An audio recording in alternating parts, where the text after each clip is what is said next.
जी, अस्सलाम वालेकुम। मैं हूँ अवैस सलीम और मेरे साथ हैं जावेदुर रहमान इस्लामाबाद से। जावेद साहब, वक़्त देने के लिए आपका शुक्रिया। आज हम थोड़ी-सी बात करेंगे, ये जो इलेक्शन का मौसम आ रहा है, इलेक्शन होंगे भी या नहीं होंगे, और हर दफ़ा जब ये मौसम आता है, तो इसमें जो सियासी परिंदे हैं, वो परवाज़ करते हैं, एक डाल से दूसरी डाल, एक दरख्त से दूसरे दरख्त। तो उस पर भी हम थोड़ी-सी नज़र डालेंगे कि ये जो मुतहर्रिक हुए हैं अब कुछ सियासतदान, वो कहाँ जा रहे हैं, किस जमात में उनकी जगह निकल रही है, और उससे हमें इंडिकेशन क्या मिल रही है इंतखाबात के लिए। तो जावेद साहब, अब तक जनाब। जो हुआ है, हाँ, पिछले चंद दिन में जो मुसलसल खबरें आ रही हैं, हमने देखा कि बलूचिस्तान से बाप पार्टी के जो साबका सियासतदान, साबका हुकूमत में शामिल लोग, सियासतदान तो खैर कभी साबिक नहीं होता, वो हमेशा ही जो है वो इस दायरे में मौजूद रहता है, हुकूमत में कभी होता है, कभी नहीं होता। तो बहुत सारे लोग बाप पार्टी के पीपल्स पार्टी में शामिल हुए, और हम जानते हैं कि बाप पार्टी जो है एस्टैब्लिशमेंट का एक असर रसूख है उस पर, तो लोगों ने उससे ये अंदाजा भी लगाया कि शायद पीपल्स पार्टी को थोड़ी-सी एज मिलने वाली है। अभी हमने देखा 3 दिन मुसलसल खबरें आती रहीं। एक दिन जो है वो शेख वकास अकरम झंग से, जो सारी पार्टियां घूम चुके हैं, वो काफ में भी रहे, वो एक जमाने में तहरीके इंसाफ के साथ भी उन्होंने थोड़ी सी पींगें बढ़ाई, फिर नून लीग में भी रहे, आजाद इलेक्शन भी लड़ा। अब फाइनली वो दोबारा तहरीके इंसाफ में शामिल हो गए हैं। फिर हमने देखा कि हारून सुल्तान बुखारी, वो नून लीग के साबिक सूबाई वजीर रहे पिछले दौर में, वो पीपल्स पार्टी में शामिल हो गए हैं। आज फिर हमारे पास नई खबर ये आई कि काफ लीग दोबारा एक्टिव हो रही है, और चौधरी सरवर, जो नून लीग के गवर्नर रहे, फिर तहरीके इंसाफ के गवर्नर रहे, दोनों जगहों पर उनकी बात नहीं बन सकी, और अब वो काफ लीग में शामिल हो गए हैं। फिर जो है वो चौधरी निसार भी सोच रहे हैं कि अपना कोई नया सियासी घर ढूंढें। ये मुस्लिम लीग नून के अंदर शायद खाकान अब्बासी और मिफ्ता इस्माइल की क़यादत में एक ग्रुप बन रहा है, जिसमें मुस्तफ़ा नवाज खोखर, दूसरे लोग शामिल हैं। वो अपने सेमिनार्स करते फिर रहे हैं, और उन पर सबकी नजरें हैं कि ये अलहदा ग्रुप बनाते हैं, किसी जमात में जाते हैं। तो काफी हलचल है आजकल इस हवाले से। आप ज़रा बताएँ कि क्या चल रहा है, और आपको मज़ीद कौन-कौन से नाम इस फ़हरिस्त का हिस्सा बनते नज़र आते हैं? बहुत शुक्रिया अवैस सलीम साहब। देखें, ये इलेक्शन ईयर है और इलेक्शन ईयर में पॉलिटिकल माइग्रेटरी बर्ड्स जो हैं, ये सियासी परिंदे, और इनका हर साल ही हर इलेक्शन हर साल से मुराद ये कि हर जो इलेक्शन ईयर होता है, हुँ, उनका आना और एक जगह से दूसरी जगह जाना, ये एक मामूल बन चुका है। और हमेशा अब ये बात, अगर हम खान साहब की इस बात को ज़हन में रखें, उन्होंने कहा था कि ये जब उनकी पार्टी से कुछ लोग आगे पीछे हुए थे जो डिसिडेंट्स थे, उन्होंने कहा था ये वो लोग हैं जिन्हें अब रिश्ते नहीं मिलेंगे, और जिनके हुँ। घरों में इनको मायूब निगाहों से देखा जाएगा। इस किस्म की बातें भी की गई थी। लेकिन अब वो उसके कुछ अरसे बाद हमें अच्छी तरह से याद है कि राजा रियाज़ साहब के घर में एक शादी हुई थी, और उन्होंने एक बयान दागा था। देखें जी, हमारे घर शादी भी हो रही है, और बहुत इसके अंदर जो शुरका हैं, वो नामवर सियासतदान हैं। अच्छा, खैर आप मुझे अब ये बताएँ कि तहरीके इंसाफ से जब कोई छोड़ के जाता है, तो सिर्फ़ उनकी शादियों का मसला होता है, या जब कोई किसी पार्टी को छोड़ के तहरीके इंसाफ में आता है, तो उनके साथ भी इस तरह के मसाइल पैदा हो सकते हैं? मैं एक नाम भूल गया पिछले दिनों में, ये पीर अमीनुल हसनात, जो नून लीग में शामिल थे सरगोदा में और इर्द-गिर्द, उनका बड़ा जो है वो मुरीदान का हल्का है, वो भी पीपल्स इसमें तहरीके इंसाफ में शामिल हुए हैं। अ अवैस साहब, ये जो आने वाला इलेक्शन है, पता नहीं होता है या नहीं होता, मतलब कि या वक़्त पे होता है या नहीं, ये एक अलहदा डिबेट है। लेकिन इसमें सब चीज़ें जो घूमेंगी ज़्यादातर, वो पीटीआई के गिर्द घूमेंगी। पीटीआई के ही इसमें शमूलियत, इससे अलहदगी, इस किस्म की चीज़ें हमें देखने में क्यों मिलेंगी। अगर हम बात स्टार्ट करें आपकी मुत्तहिदा कौमी मूवमेंट से, तो हम कह सकते हैं कि यारान तेज गाम ने महमिल को जा लिया। सबसे पहले जो ख्याल आया उन लोगों को आया। देखिए पीएसपी, फारूक इनका नाम मेरे ज़हन से नहीं, फारूक बिल्कुल। सत्तार साहब और वो भी मुस्तफ़ा इकट्ठे होकर कमाल। कर रहे हैं, बिल्कुल सही याद कराया आपने। हाँ जी, मुस्तफ़ा कमाल, ये लोग सबसे पहले वो इकट्ठे हुए। तो अब ये बड़ा इम्पोर्टेंट बात है कि उन्होंने देख लिया, उन्होंने भाँप लिया कि अब इलेक्शन में हम लोगों को इकट्ठे होके एक ताकत बन के आने वाले वक़्त में इलेक्शन अपने मुखालफिन के खिलाफ लड़ना चाहिए।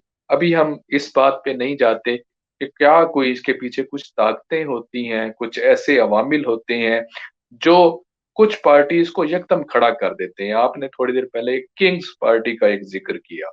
एक किंग्स कि एक ऐसा यकदम हमने देखा, शाहिद खाकान अब्बासी और भी काफ़ी सारे नाम, ये क्यों इकट्ठे हो गए? इनको सेमिनार्स की क्या ज़रूरत पेश आ गई?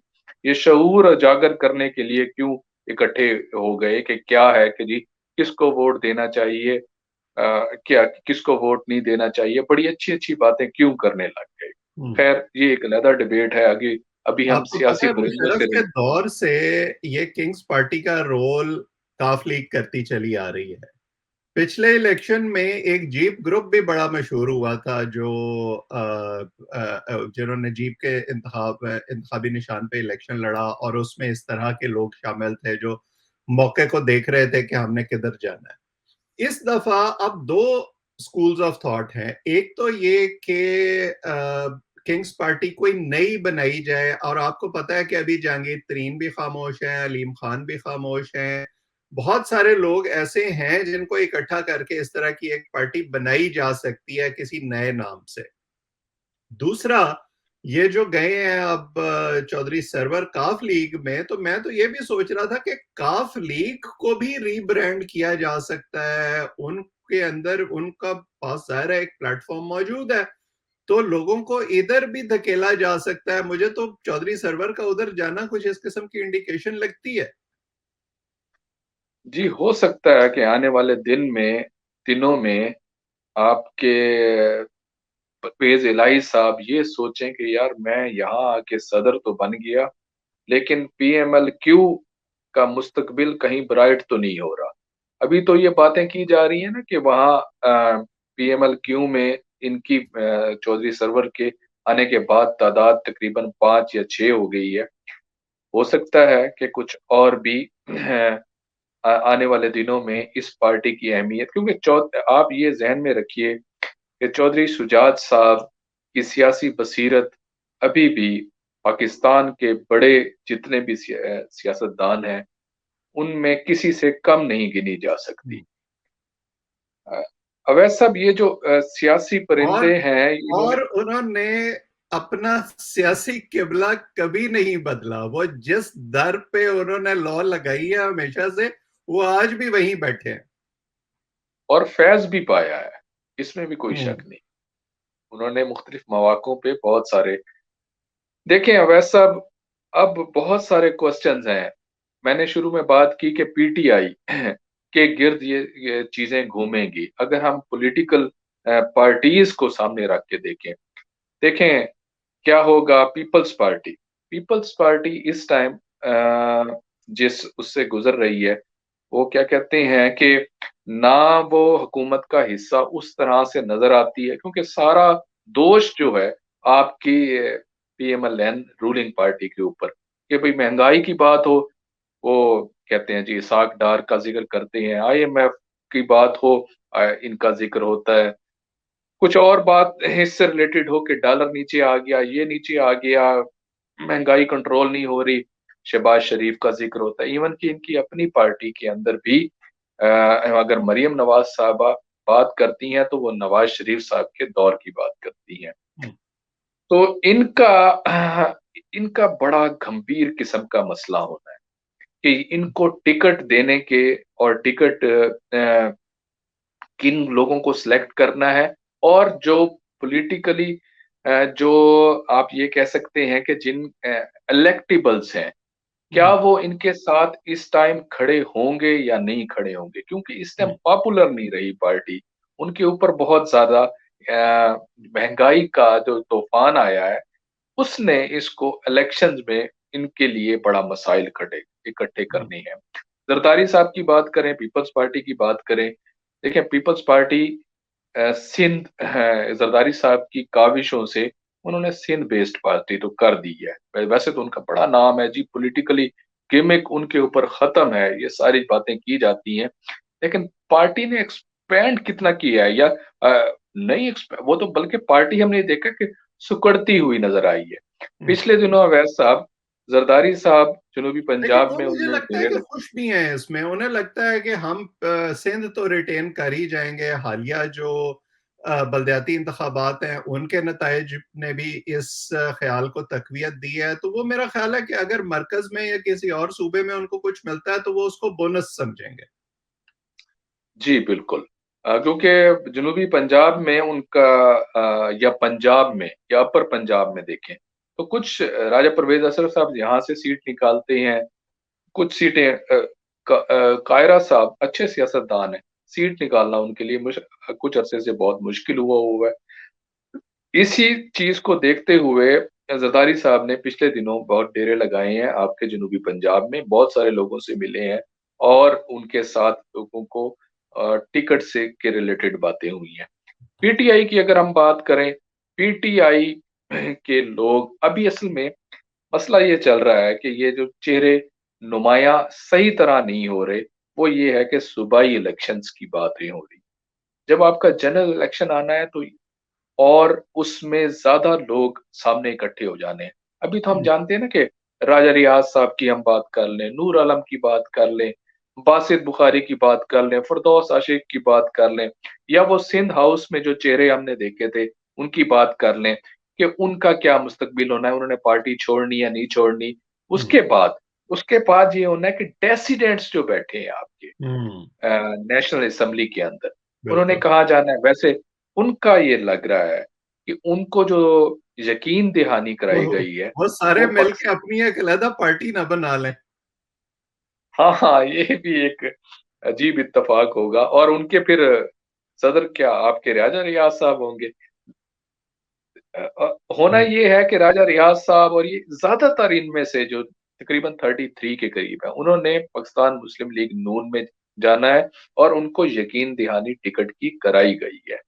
उनमें से बहुत लेकिन सारे उसमें लोग ऐसे एक हैं जो एक कैच आ जाएगा ना। ये जो अ, जब 9 अप्रैल हुआ था, टिकटों के वादे हुए थे, वो सारा कुछ ठीक है। लेकिन जब इंतखाबात हुए ज़िमनी नशस्तों पर पंजाब में और उसमें मुस्लिम लीग नून की परफॉर्मेंस अच्छी नहीं रही, तो मरियम बीबी ने यह बयान दिया था कि जी हमने क्योंकि उन लोगों को वोट दिया जो उधर टिकट दिया जो उधर से आए थे, इसलिए हमारा ये नतीजा ये निकला। तो अब तो वो चीफ ऑर्गेनाइजर हैं, क्या दोबारा वो वही गलती दोहराना चाहेंगी? देखिए मरीम नवाज साहबा चीफ ऑर्गेनाइजर इतनी बड़ी पार्टी की बना तो दी गई है, लेकिन उनका तजर्बा और हम्म, उनकी बातें से अयां ये होता है कि अभी उनकी मैच्योरिटी उस तरह से हमें नजर नहीं आ रही। क्योंकि पार्टी में जैसे देखें शाहिद खाकान अब्बासी साहब क्यों नाराज हैं, ये सब एक खुला राज है, सब लोग ये इस बात को जानते हैं। अगर इस किस्म की चीजें होंगी तो पार्टी में मसाइल मजीद इकट्ठे हो सकते हैं। हम्म, दूसरी बात ये है कि हम पीटीआई की बात कर रहे थे, पहले हमने पीपल्स पार्टी, बड़ी पार्टीज, कोई ऐसी पार्टी वैसे वैसा नहीं है जहां ये टर्न कोड्स हमें नजर ना आते हो या हम इन्हें कोई लफ्ज दे दें तो लोटे नजर ना आते हो। वैसे लोटो के लफ्ज से रिलेटेड जब बात होती थी तो कई लोग नाराज होते थे, लेकिन वो एक वो खुद भी टर्न कोट रहे हैं, रियाज पीर सादा साहब। वो हम्म, कहते हैं कि सियासतदान जो है उनका मिजाज लोटों वाला बन जाता है, तो ऐसी बात नहीं है। वो कहते हैं ये मायूब नहीं है। गो कि इनकी बात को ये असेंबली के फ्लोर के ऊपर उन्होंने बात की थी। वो कि उनकी बात को ऊपर काफ़ी लोग नाराज़ भी हुए थे कि यार ये आपने क्या बात कर दी।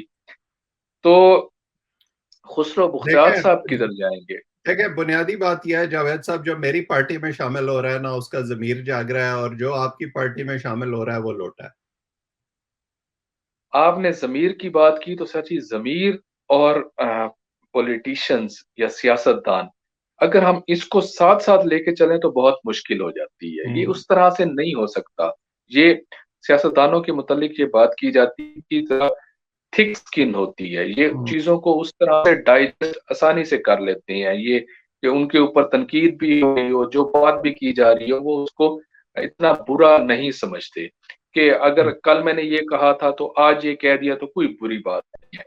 यहाँ ज़मीर अगर आप कह रहे हैं तो इस लेकिन मैं नहीं समझता कि ज़मीर की इतनी कोई परवाह की जाती है। अच्छा चलें, अच्छा हमने हमने बात नाम तो जी, आप बात पूरी कर लें फिर आगे चलते हैं। इसके बाद अब ये देखें अब पहले हम फॉरवर्ड ब्लॉक की बातें किया करते थे कि हुँ, फॉरवर्ड ब्लॉक कायम हो जाते हैं पार्टीज़ के अंदर। वो कौन लोग होते हैं जो देख लेते हैं कि पार्टी में उनको अहमियत नहीं मिल रही। ना उनको कोई स्टेट मिनिस्टर बनाता है, ना मिनिस्टर बनाता है, ना स्टैंडिंग कमेटी के चेयरमैन, या इस किस्म की जब वो चीज़ें नहीं मिलती, तो वो थोड़ा-सा डिस्टेंस करते हैं, फॉरवर्ड ब्लॉक बन जाते हैं। उन्हें दूसरी पार्टीज़ की तरफ से इशारे मिलना शुरू हो जाते हैं कि अब इलेक्शन करीब आ रहा है ना, आपको कोई सीट-शीट देंगे, कुछ वो हुँ, करेंगे, टिकट देंगे। अब यहाँ एक और चीज़ इंट्रोड्यूस हुई, हालाँकि पहले पूरी आपकी हिस्ट्री देख लें, पॉलिटिकल हिस्ट्री वहाँ नहीं होती थी, वो होती थी एक डिफेक्शन क्लॉज़ बनाई तो गई थी हमारे हुँ, आइन के अंदर, लेकिन इम्पोज़ नहीं होती थी। हुँ, अब हमने देखी ये पिछली एपिसोड्स में कि वो डिफेक्शन क्लॉज़ भी इम्पोज़ होना शुरू हो गई। हुँ, इस चीज़ का भी ख़्याल रखा जाएगा, ये भी चीज़ पॉलिटिशियंस ज़हन में रखेंगे कि अगर हम इधर से पार्टी को छोड़ के जाते हैं, तो हमने अपना किबला एक ही तरफ रखना होगा। अब हुँ। छोड़ के गए दूसरी तरफ, तो हमारे मुश्किल हो जाएगी। तो ये अब बहुत सारे अवामिल हैं, आने वाले दिनों के सबसे अंदर। बड़ी तो ये वाली तलवार जो है, ये अब चौधरी परवेज़ इलाही और उनके हम ख़यालों पर गिरेगी, जो बाकायदा शामिल हो गए हैं तहरीक-ए-इंसाफ में। अब वो अपने ऑप्शंस ओपन नहीं रख सकते कि नून लीग से भी पींगें बढ़ा रहे हैं, पीटीआई से भी नेगोशिएट कर रहे हैं, और जिधर से डील अच्छी मिली उधर चले गए। जी हाँ, वैसे साहब ये अभी तो आपका सूबाई इलेक्शन है ना, और जनरल इलेक्शन की बातें होनी है। ये आप ज़रा ईद गुज़रने दें और थोड़े से और मामलात मामलात क्या हैं कि रैलियाँ अगर पीटीआई निकालती है उसको रोकना, या पीएमएलएन कुछ करती है, उनके जलसे जुलूस, नवाज़ शरीफ साहब की वापसी, ये सारी चीज़ें इकट्ठी होंगी। इलेक्शन कमीशन क्या कहता है जी, इलेक्ट्रॉनिक वोटिंग मशीन होनी चाहिए, हुँ, नहीं होनी चाहिए, मर्दमशुमारी की लिस्ट के ऊपर सब सहमत हैं या नहीं है, ये सारी चीज़ें आने वाले दिनों में इकट्ठी होनी है। फाइनेंस मिनिस्ट्री कहती है हमारे पास पैसे-शैसे 5 बिलियन से ज़्यादा नहीं है, हम हुँ। क्या करें? तो ये आपकी जो बात आप अभी कर इंटीरियर रहे हैं, मिनिस्ट्री कहती है। ये तो हम बात कर रहे हैं कि परिंदे कहाँ से कहाँ जा रहे हैं, लेकिन इलेक्शन होने भी हैं या नहीं होने, जो आप बात अभी कर रहे हैं। हाँ जी, मैं उसी से मुतल्लिक कर रहा था कि सियासी परिंदों ने भी थोड़ी-सी इन चीज़ों के ऊपर ज़रूर नज़र रखेंगे कि जिस तरह से ये अवामिल जो हमारे सामने आ रही हैं, जिस तरह से हुँ, फाइनेंस मिनिस्ट्री को इलेक्शन कमीशन ऑफ पाकिस्तान बुला के कहती है कि जनाब वो पैसे-शैसे हैं, कोई इलेक्शन जो कराने हैं उसके लिए इतने बिलियंस रुपीज़ लगते हैं, तो क्या है? वो कहते हैं जी वोटर की छपाई अलहदा होनी है, क्योंकि जनरल इलेक्शन और सूबाई इलेक्शन पहले हमारे सेम डे पे हुआ करते थे। हुँ, एक ही वोटर लिस्ट है, अंदर जाके उसने 2 जगहों के ऊपर मोहर लगानी है, बाहर आके डालना है और उस बॉक्स के अंदर, बात खत्म। बाहर पुलिस खड़ी है, आपकी रेंजर्स खड़ी है, एक एक दिन के लिए बुलाई गई है हर जगह। अब हुँ, मामला डिफरेंट है। फाइनेंस मिनिस्ट्री ने कह दिया, अब भी पैसे दें, बाद में भी पैसे दें, आईएमएफ को भी पैसे देने हैं, सैलाब के लिए भी पैसे इकट्ठे करने हैं, इतने पैसे कहाँ से लाएँ? हमारे पास इतना वो फंड नहीं है, आगे आपकी मर्ज़ी है। हुँ, उन्होंने कहा ठीक है। हाँ, अगर आप कहते हैं, आपका हुक्म होगा, हम उठा के वो वाले पैसे आपको दे देते हैं, आपकी आगे मर्ज़ी है। हुँ। ठीक है, ये तो हो गई फाइनेंस मिनिस्ट्री। जब आपकी इंटीरियर मिनिस्ट्री से हाँ जी, आप बताएँ कुछ आपके पास क्या रिपोर्ट है? वो कहते हैं जनाब हमारे पास इससे भी ज़्यादा खतरनाक रिपोर्ट। हुँ। वो कहते हैं कि जनाब बहुत ज़्यादा खतरात हैं। बहुत ज़्यादा मामलात ऐसे हैं और चीज़ें ऐसी बताई जाती हैं, वो तो टीटीपी का ज़िक्र करते हैं कि हुँ, कहीं और ख़ुसूसन आपके खैबर पख्तूनख्वा से रिलेटेड, और ये वो बात क्या करेंगे, आपके गवर्नर जो हैं इस टाइम केपीके के, वो दलील दे रहे हैं कि अगर बिल्कुल। कि मैं अपने वोटर्स जो हैं अपने इलाके के, उनके तहफ़्फ़ुज़ के लिए क्या करूँगा? हुँ, ये मामलात जब इकट्ठे हो जाएँगे तो इन बेचारे सियासी परिंदों का मुस्तकबिल क्या बनेगा, जब आपके मुल्क में इलेक्शन टाइम पे होना क्या उससे भी लेट होते हुए नज़र आएँगे। ये हुँ। बहुत सारे क्वेश्चन्स हैं, आने वाले दिनों के अंदर बहुत सारी चीज़ें आपकी अनफ़ोल्ड होनी है। और इसमें एक सबसे अहम वेरिएबल जो है वो ये कि जो एक मखसूस इशारा आता होता है इन सियासतदानों को इलेक्शन से पहले कि आपने कहाँ जाना है और कहाँ नहीं जाना, वो इशारे के इंतज़ार में अभी बहुत सारे लोग चुप करके बैठे हुए हैं, बल्कि मेरी तो खबर ये भी है कि उनमें से बहुत सारे लोग राब्ते कर रहे हैं कि जी हमें बताएँ हमने करना क्या है इलेक्शन में, और उनको ये कहा जा रहा है कि आप अभी ज़रा खामोश होके बैठें, आपको बताएँगे। और उन लोगों को ये ख़्याल करना चाहिए कि ये बातें वो टेलीफ़ोन पे ना करें, क्योंकि आजकल ऑडियो टेप्स जो हैं, वो बहुत ज़्यादा आ रही हैं। तो वो बिल्कुल। तो हो सकता है कि ये जो सियासी जिन्होंने चेंज करने हों अपनी नाइट स्टेशन, उनकी ऑडियो टेप्स भी आने वाले दिनों में आना शुरू हो जाए। बिल्कुल, दुरुस्त कह रहे हैं, और ये दिलचस्प सूरत-ए-हाल है, और आने वाले दिनों में ये हलचल जो है ये मज़ीद बढ़ेगी और हम इस पर नज़र भी रखेंगे, आपके सामने भी लाते रहेंगे। आप इस चैनल को सब्सक्राइब करें ताकि हमारी गुफ्तगू आइंदा भी आप तक पहुँचे। आप नया दौर पर हमें देखते हैं, लेकिन इसके अलावा बाकी दिनों में आप एएसएम टुडे का जो हमारा प्लेटफ़ॉर्म है यूट्यूब पर, उस पर भी हमें देख सकते हैं। हमारे मेहमानों से भी आपकी मुलाकात होती रहेगी। जावेद साहब, वक़्त देने के लिए आपका और जो लोग हमें देख रहे हैं, सबका बहुत-बहुत शुक्रिया।